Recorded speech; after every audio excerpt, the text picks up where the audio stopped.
இங்க ஹீரோயினோட புருஷன் அவன் இறந்த மாதிரியே அவனோட தம்பி ஒய்ஃப்காகவும் அவனோட குழந்தைக்காகவும் தன்னோட சொந்த குடும்பத்தையே ஏமாத்திட்டு அவனோட தம்பியோட ஐடென்டிட்டி எடுத்துட்டு வாழ ஆரம்பிக்கிறான். இது ஹீரோயினுக்கு ஒரு நாள் தெரிஞ்சிடுது. இப்ப பயங்கரமா போய் ரூம்ல அழ ஆரம்பிக்கிறா. அப்ப அவனோட பையன் கேக்குறான், அம்மா அப்பா என்ன இறக்கல தானேன்னு கேக்குறான். அதுக்கு ஹீரோயின் உடனே உனக்கு எப்படி தெரியும்னு கேக்குறா. எனக்கு தெரியலம்மா, ஆனா அவர் தான் என்னோட அப்பான்னு எனக்கு தோணுதுன்னு அவன் சொல்றான். இப்ப அந்த பையன் கிட்ட உனக்கு வேற ஒரு அப்பா கிடைச்சா உனக்கு ஓகேவான்னு கேக்குறாங்க. அதுக்கு அவனும் சரின்னு சொல்றான். இப்ப ஹீரோயினுக்கு அவனோட அம்மா ஒரு முறை, உனக்கு நான் ஒரு மாப்பிள்ளை பார்த்திருக்கேன், ஒரு பெரிய கோடீஸ்வரர், உன்னோட பையனை அவரோட பையன் மாதிரி பாத்துக்கிறேன்னு சொல்லியிருக்காரு, நீ அவரை கல்யாணம் பண்ணிக்கிறியான்னு கேட்டிருப்பாங்க. ஹீரோயின் உடனே அவங்க அம்மா கால் பண்ணி எனக்கு கல்யாணம் பண்ணிக்க சம்மதமா, நீங்க எல்லாத்துக்கும் ஏற்பாடு பண்ணுங்கன்னு சொல்லி படத்துல உட்காந்து எல்லாரும் சாப்பிட்டுட்டு இருப்பாங்க. அப்புறம் அவரோட புருஷனே அவரோட தம்பியோட வைஃப் கூடவும் அந்த குழந்தை கூடவும் ரொம்ப சந்தோஷமா சாப்பிட்டுட்டு இருந்ததை பார்த்து ஹீரோயினுக்கு செம்மையா காண்டாக்கு. எல்லாருக்கிட்ட என்னோட புருஷனோட இறந்த நாள்னு 3 நாள், அதனால எனக்கு கொஞ்சம் கடைக்கு போற வேலை இருக்கு, நாளைக்கு போயிட்டு வரேன்னு சொல்லுவா. அப்போ உடனே புருஷங்கார நான் வேணா கூட வரட்டுமான்னு கேட்கறான். பொண்ணு ஹீரோயினோட பையன் சொல்றான், அதெல்லாம் வேணாம் அங்கிள், நாங்களே போயிட்டு வந்துக்கிறோம், எங்க அம்மா நான் கூட்டு போறேன்னு சொல்றான். அவரோட பையனை தன் அங்கிள் கூப்பிட்டது அவரால் ஏத்துக்கவே முடியல, பயங்கர கஷ்டமா இருக்கு. ஆனாலும் அவனால என்ன சொல்றதுன்னே தெரியல.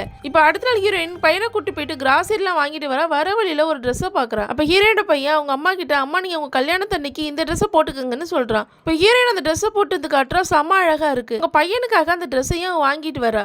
இப்ப எதிரில் அவளோட புருஷனையும் புருஷனோட தம்பி பொண்டாட்டியும் ஒன்னா நடந்து வரத பாக்குறான். அந்த புருஷன் எதுக்கு இங்க வந்தீங்க, என்ன வாங்கிட்டு இருக்கீங்கன்னு கேக்குறான். அதுக்கு ஹீரோயின் உடனே உங்ககிட்ட நான் ஏன் சொல்லணும், நீ என் புருஷனோட தம்பி தானே, உன் லிமிட்டடவோ அதோட இருந்துக்குன்னு சொல்றான். ஆனா ஹீரோயின் கல்யாணத்துக்கான ட்ரெஸ் வாங்கிட்டு போறத பாக்குறான். அதுக்கப்புறம் அவனுக்கு தெரிஞ்சிடுது ஹீரோயின் வேற ஒருத்தர் தான் கல்யாணம் பண்ணிக்க போறான். ஹீரோயின் அதுக்கப்புறம் வேற ஒருத்தர் கல்யாணம் பண்ணிட்டு சந்தோஷமாவும் வாழ ஆரம்பிக்கிறாங்க. உங்களுக்கு இந்த வீடியோ பிடிச்சா லைக் பண்ணுங்க.